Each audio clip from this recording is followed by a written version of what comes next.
Assalamualaikum warahmatullahi wabarakatuh.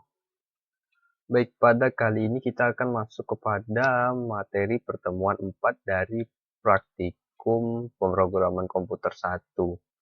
Yang mana pada kali ini kita akan membahas tentang struktur kendali percabangan, khususnya tentang if dan else, if else gitu. Nah, untuk struktur percabangan itu caranya ada banyak, yaitu ada if, ada if, ada else if else gitu. Lalu ada switch case. Nah, di sini kita akan membahas tentang else if dan if-nya aja selain switch gitu. Oke. Langsung saja kita masuk dan pada programnya seperti biasa. Oke, pada programnya seperti biasa kita harus membuat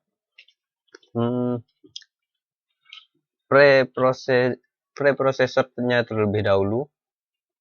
Seperti biasa include IOStream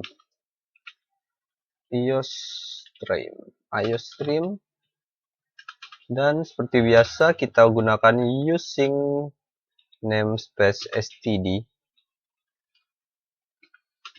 Lalu kita masuk program utama in main.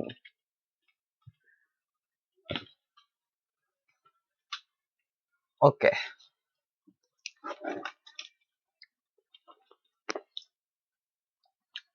Untuk penulisan, oke, di sini kita menggunakan seperti apa ya?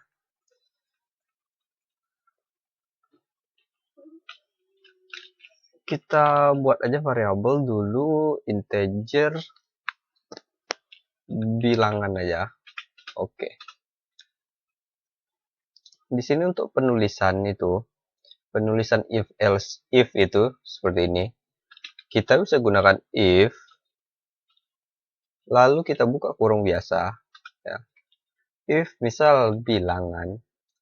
Sebelumnya pada materi sebelumnya pada pertemuan 2 kita sudah memiliki, yaitu ada operator logika ya, harusnya operator logika, yang mana operator logika itu ada seperti sama dengan gini, bukan operator logika itu ya, operator relasi ya, itu kan ada yang sama dengan gini. Itu operator relasi kan untuk membandingkan ya kan, antara satu bilangan ke bilangan yang lain gitu. Nah di sini kita memiliki operator relasi itu kan ada sama dengan, atau kecil sama dengan, atau besar sama dengan, atau kecil aja, atau besar aja, atau tidak sama dengan gitu kan. Nah, di sini kita tidak pakai integer build dulu terlebih dahulu ya. Misalnya kita buat if 2 besar dari 3 gitu ya. If 2 besar dari 3, apa yang akan dijalankan dari ini? Itu ketika 2 besar dari 3, maka kita akan menampilkan gini. 2 besar dari 3 gitu. Lalu kita inline. Oke. Lalu coba kita running. Hasilnya pasti tidak ada yang akan dijalankan, karena 2 ini harusnya kecil dari 3 gitu kan. Coba kita runningkan, maka hasilnya itu akan kosong. Seperti ini.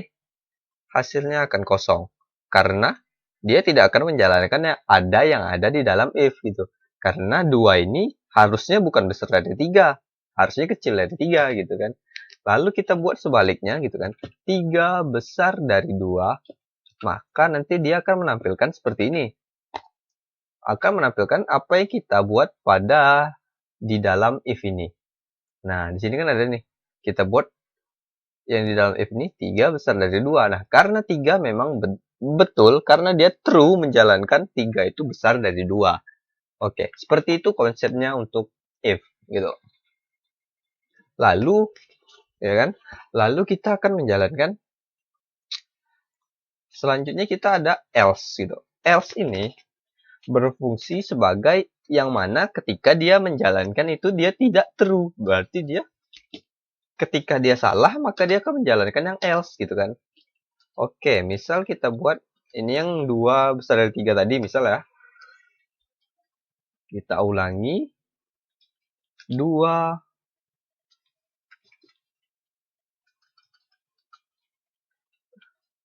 tidak gitu kan. Karena dia else tidak besar dari 3 gitu kan. Nah, kita coba running.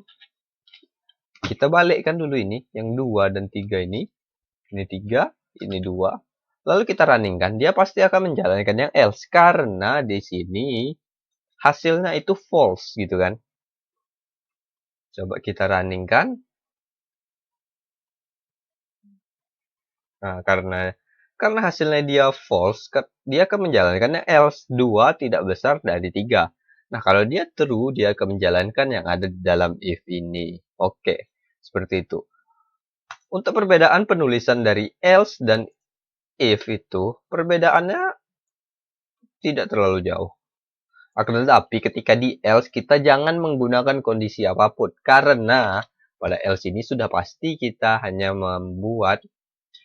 menjalankan yang ada pada yang salah dari kondisi if ini gitu. Oke. Untuk lebih lengkapnya, yang penting kalian harus lebih paham tentang ini, operator relasi yang ada gitu.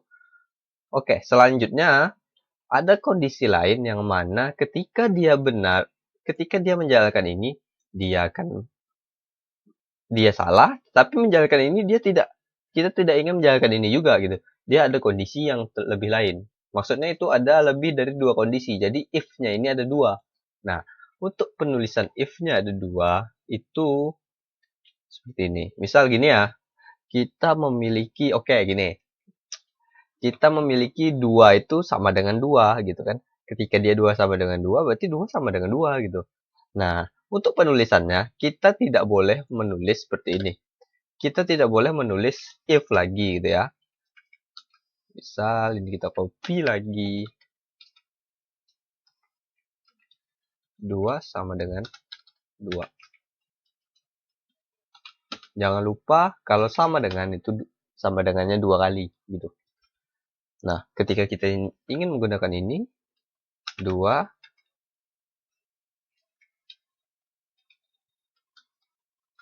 sama dengan 2. Nah, sama dengannya 2 kali ya. Oke.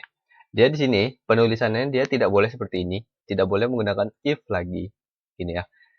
Ketika kita jalankan, pastinya dia tidak akan memiliki permasalahan atau error gitu ya.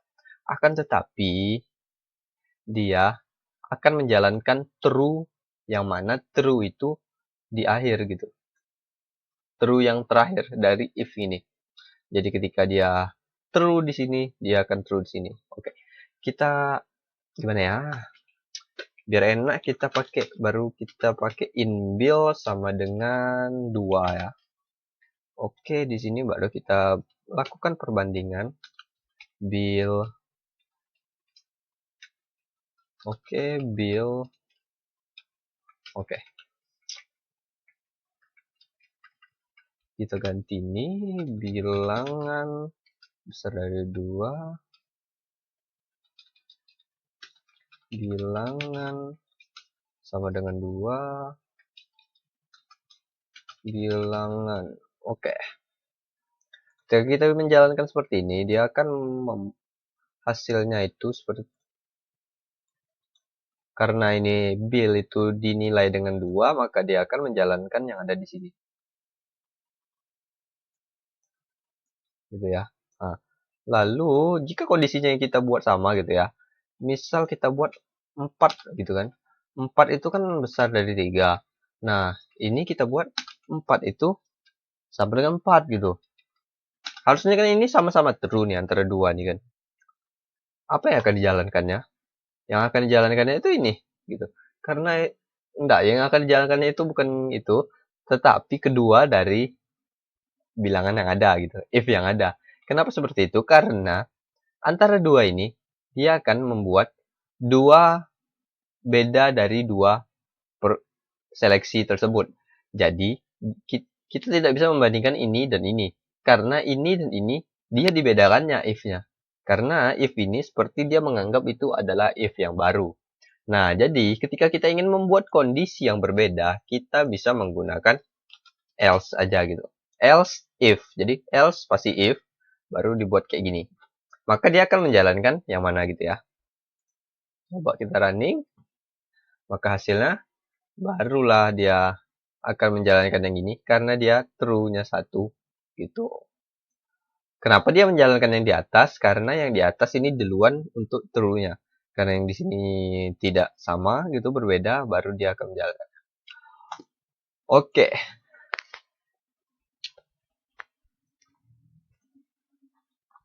Itu saja sih untuk else if.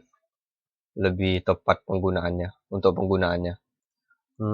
Untuk contoh lainnya seperti apa ya enaknya ya?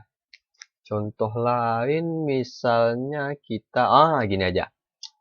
Kita memiliki sebuah nilai. Nilai.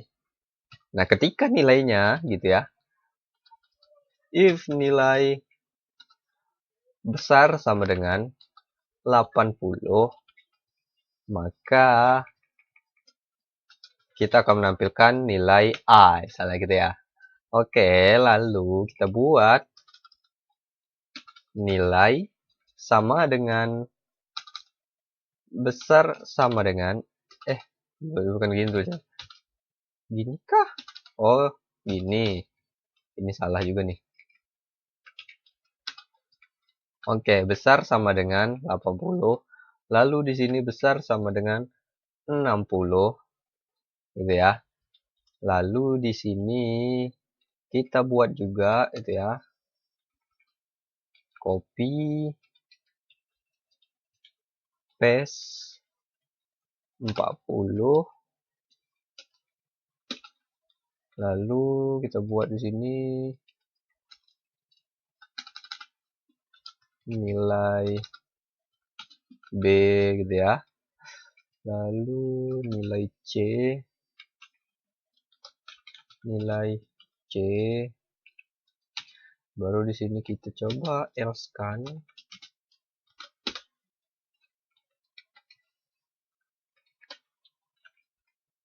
Nilai D.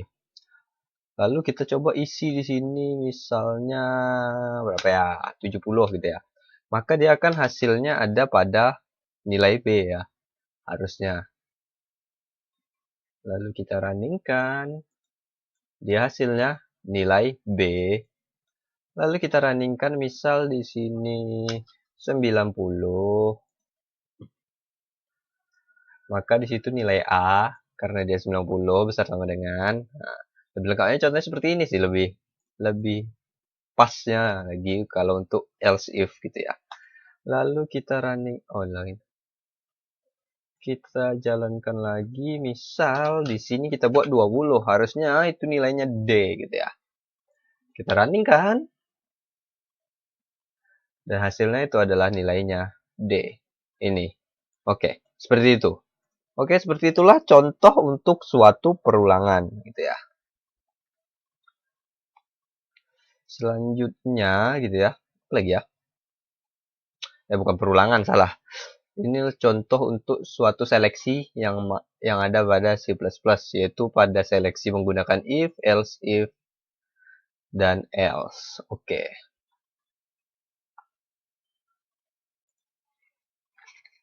Oke.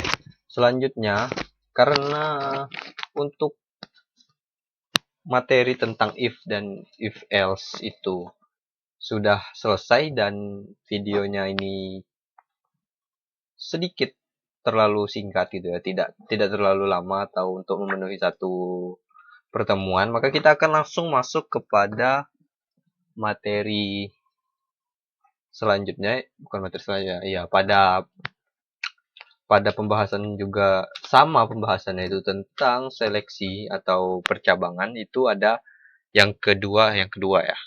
Jenis yang kedua yaitu ada switch, yang mana switch ini juga merupakan suatu pilihan untuk melakukan suatu percabangan atau yang namanya seleksi gitu. Nah, ketika dia menjalankan switch ini itu lebih ke karakter konstanta gitu. Kalau untuk menjalankan suatu switch. Apa maksudnya dari karakter konstanta? Nah, kan kita tahu operator relasi itu ada 6 ya kan. Nah, untuk yang switch itu lebih ke tepatnya itu lebih enak memilih untuk melakukan menggunakan switch itu yang konstanta itu yang menggunakan sama dengan. Itu yang ada sama dengan 2 kali gitu. Jadi lebih tepatnya atau lebih enaknya itu menggunakan switch untuk bagian yang itu. Lalu untuk contoh kasusnya seperti apa? Oke, untuk contoh kasusnya kita bisa menggunakan seperti ini.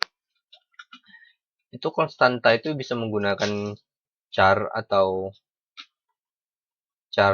string atau integer terserah gitu ya. Kalau di sini saya akan menggunakan string aja gitu.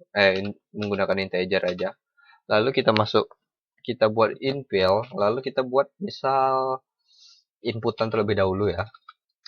Kita buat masukkan pilihan dengan gitu ya. Lalu in, baru kita masukkan fill. Oke, sudah masuk ini. Selanjutnya kita baru masuk switch. Switch, apa yang diambil dari switch itu? Nah, kalau if tadi kan, gitu ya. Bentar. Apa yang diambil pada switch itu? Nah, kalau pada if tadi kan, penulisannya seperti ini kan. If fill, misalnya fill sama dengan 2 gitu kan. Nah, kalau dia switch itu ambil dulu pilihannya dulu. Baru kita menjalankan seleksinya. Nah, untuk menjalankan seleksinya gitu ya. Untuk menjalankan seleksinya, untuk switch ini, kita bisa menggunakan case. Yang mana case ini apa yang diambil dari suatu fill itu. Misal kita buat case 1 gitu ya. Baru kita titik 2. Gitu. Selanjutnya, kita buat cout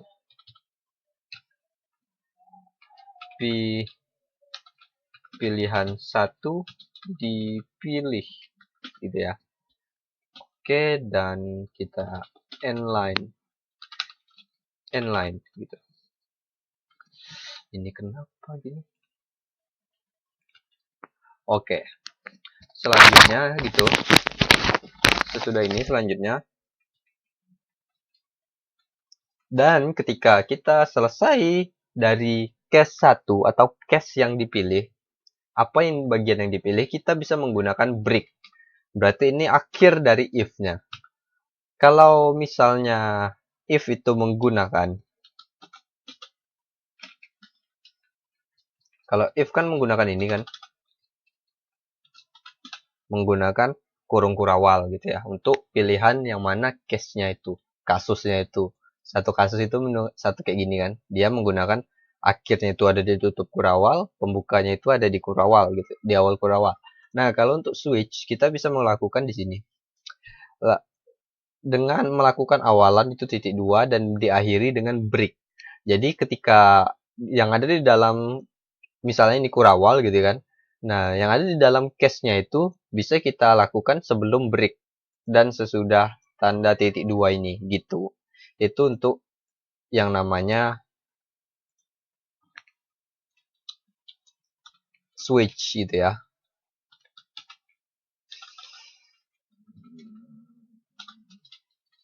Oke. Pilihan 1 dipilih gitu. Lalu di sini terserah sih kita mau menjalankan apa gitu kan.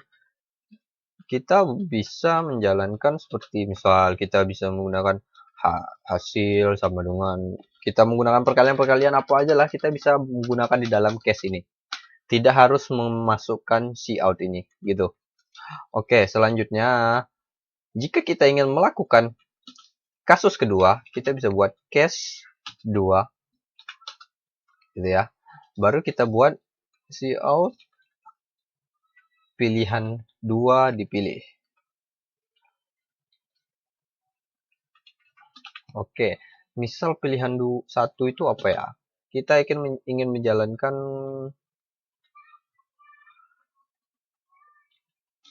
hasil sama, kita menjalankan operasi lah misalnya ya. Misal hasil sama dengan hasil sama dengan 2 ditambah 2 gitu ya. Oke. Selanjutnya di sini kita buat hasil sama dengan 5 dikurang 2 gitu. Ya, operasi apa aja lah bisa kita jalankan di sini. Gitu. Statement apa aja bisa dijalankan pada if ini. Kita copy juga, misal kita ingin buat 4 kasus gitu ya. Segini 3 dan 4. Lalu kita buat di sini kali. Ini float pula. Bagi tak perlu lah ya. Karena ribet juga ganti jadi float. Oke, di situ udah dapat ini, pilihan 1 dipilih, pilihan 2 dipilih, pilihan 3 dipilih. Nah, ini untuk pilihan-pilihan yang ingin dipilih gitu. Lalu misalnya kita ingin membuat suatu apa namanya? Suatu else-nya gitu ya. Pada else if else kan tadi kan ada else juga gitu kan. Nah, kalau untuk case, untuk penulisan else itu kita bisa menggunakan nilai default. Defaultnya itu apa gitu. Nah, default dari suatu kita bisa menggunakan default untuk membuat else pada switch case. Lalu kita bisa buat break sebelum di akhir penutupnya. Lalu kita buat misal cout pilihan tidak ada gitu ya. Inline. Oke. Baru di break gitu. Lalu tadi ada hasil yang kita buat ya kita cout kan hasil sama dengan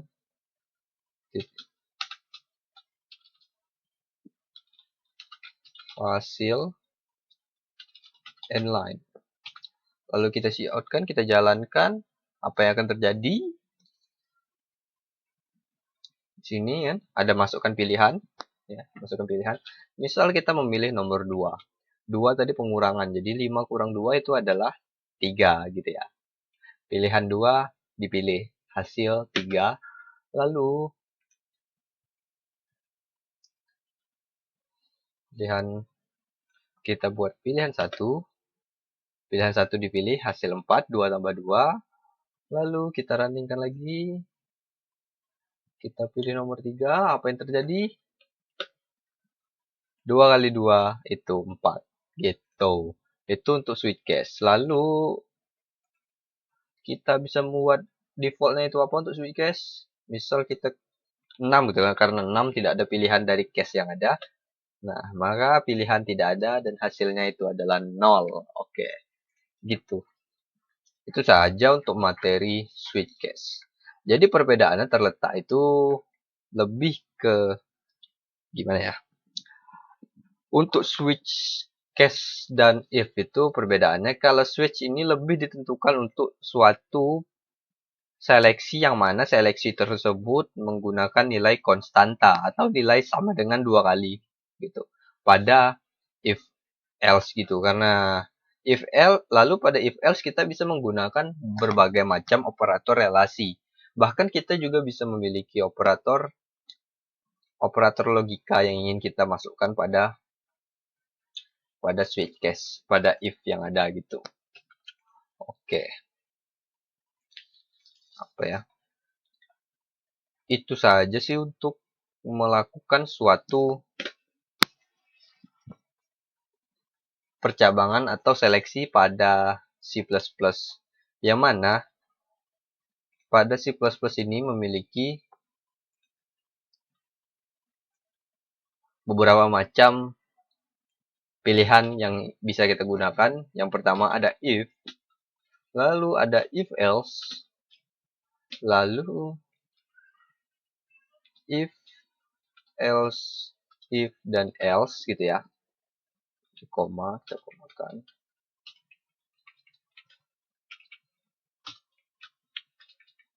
Lalu ada switch case. Oke. Jadi ada 4 macam percabangan yang ada pada C++. Oh ya, yang untuk if else ini kita bisa membuat banyak else if juga ya kan. Tadi sudah dicontohkan pada bagian melakukan nilai A, nilai B, dan nilai C tadi, ya kan? Oke, selanjutnya apa lagi ya? Udah sih, untuk materi if else ini sudah selesai. Itu ada if else, ada if, else if, dan else, ada switch case. Jadi kita review sebentar. Untuk if ini melakukan suatu percabangan atau seleksi yang hanya memiliki satu kondisi tanpa ada kondisi yang salah. Lalu pada if dan else ini kita melakukan suatu seleksi atau seleksi yang mana kita memiliki suatu kondisi yang benar dan suatu kondisi yang false atau salah. Selanjutnya kita juga memiliki if, else if, dan else yang mana kondisi ini memiliki satu kondisi yang benar atau kondisi benar yang lainnya gitu.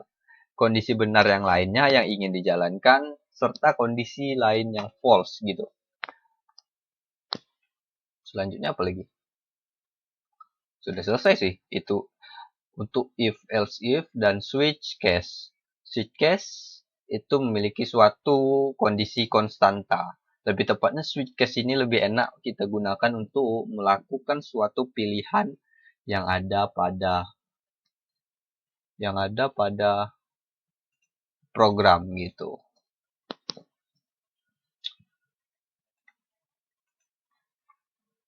Oke, mungkin tadi kita sudah selesai if, akan tetapi saya lupa memberikan suatu contoh yang mana contohnya misal menggunakan operator logika gitu ya.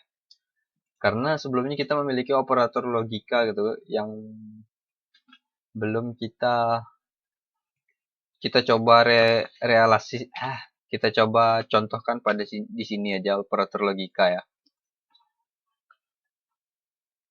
Kita hapus ini. Operator logika misal kita memiliki kayak nilai tadi lah ya. Ini bisa diapa ya?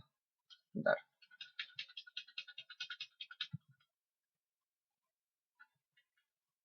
Kita ulang banyak.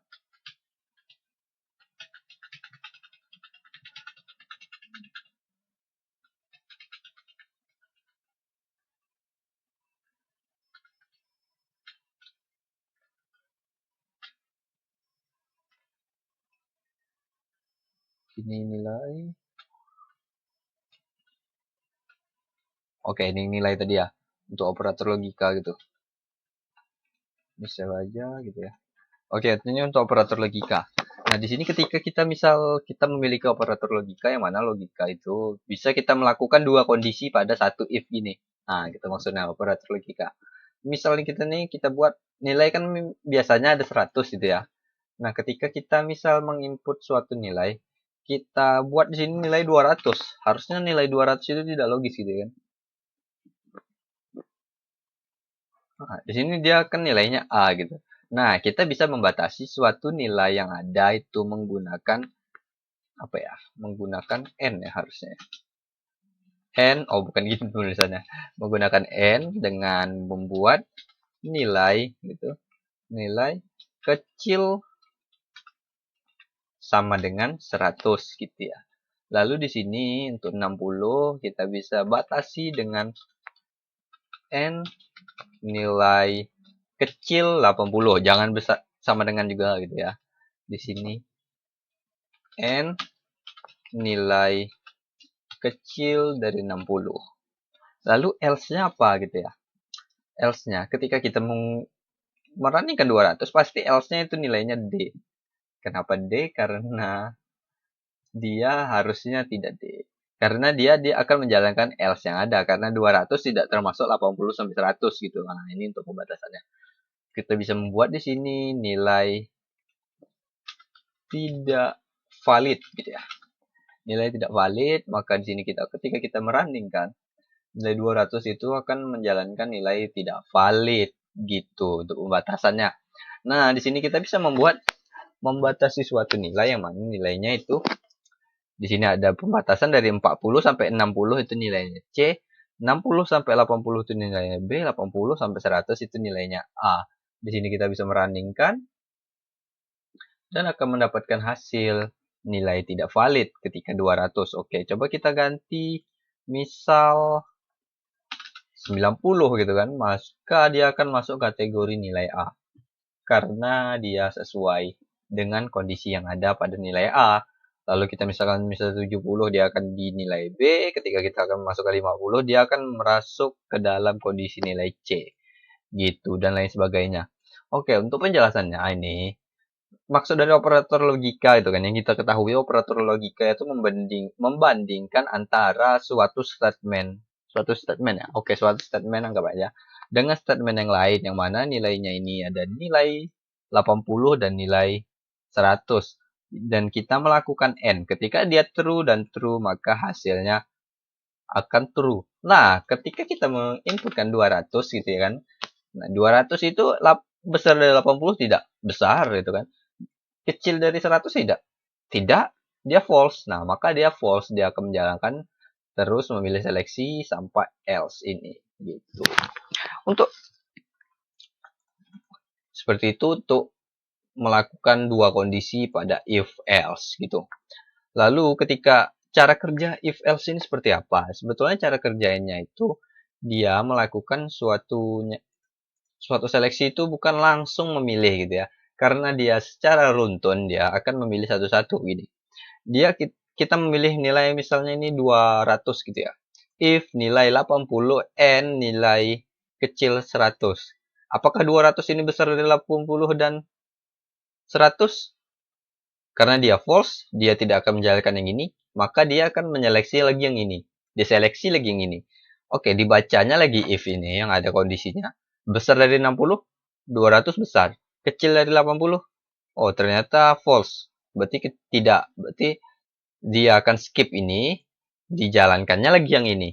Ketika dia menjalankan yang ini, dia membaca statement yang ini, dia besar dari 40, true. Kecil dari 60, false. Berarti, oh, berarti ini false. Berarti dia skip lagi yang ini. Lalu di akhir, dia akan menjalankan ini.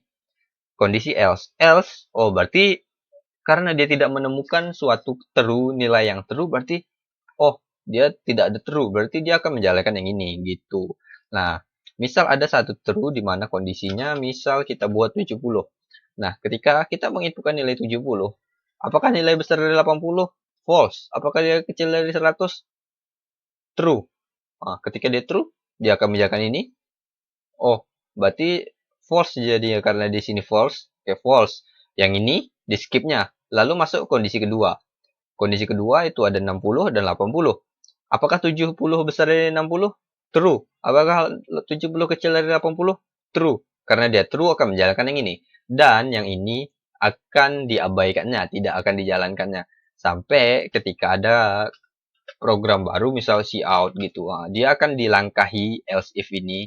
Nah, ketika dia ini sudah true, maka yang else if dan sampai terakhir else itu akan dilangkahinya atau di skipnya gitu.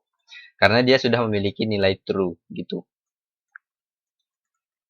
Itu untuk penjelasan cara kerja if else. Untuk switch case sama aja juga seperti itu. Dia akan melakukan skip-skip juga gitu. Dia akan menjalankan ini, kalau dia true maka dia akan dijalankannya, dan yang di akhirnya ini akan di skipnya, di break. Maksud dari break ini dia akan akhir dari, jadi break ini maksudnya, oke, kita maksudkan juga break ini maksudnya keluar dari switch, berarti keluar dari switch langsung masuk ke hasil, itu maksud dari break. Nah, kalau untuk if itu kita menggunakannya akan menjalankan semua, dibacanya semua, lalu akan di skipnya juga gitu. Kalau sudah menemukan nilai true. Nah, kalau switch ini alasan kenapa dia tidak melakukan, alasan dia melakukan break karena dia akan menjalankan case-case juga, membaca case juga. Nah, akan tetapi ketika dia akan membaca case ini lagi gitu. Akan tetapi dia tidak akan menjalankan karena dia salah juga gitu case yang lain. Nah, jadi lebih baik kita masukkan break untuk skip langsung membaca dari yang salah gitu, yang false gitu. Itu maksudnya. Jadi dia akan langsung keluar dari switch yang ada dan menjalankan yang ada di luar kurawal switch yang ada gini. Oke, seperti itu untuk pembahasan mengenai if else, lalu switch case. Seperti itu.